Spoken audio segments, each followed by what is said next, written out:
পাঁচটি সোনালী সময় আছে, যে সময়গুলো একজন মুমিনের জন্য, আল্লাহ সুবহানাহু ওয়া তাআলাকে সন্তুষ্ট করার জন্য খুব মূল্যবান। এই সময়গুলো সেই সোনালী পাঁচটি সময় কখন? তার প্রথমটি হলো জোহরের সময়।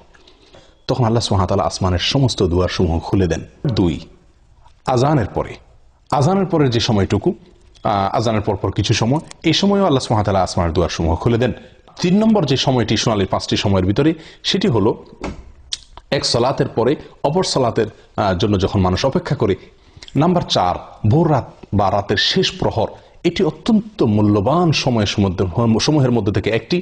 আল্লাহর কাছে বান্দার আরজি পেশ করার, আল্লাহর কাছে বান্দার চাওয়াগুলোকে উপস্থাপন করার, দোয়া করার অত্যন্ত মূল্যবান সময়, বলা যায় সবচেয়ে সেরা এবং শ্রেষ্ঠ সময়।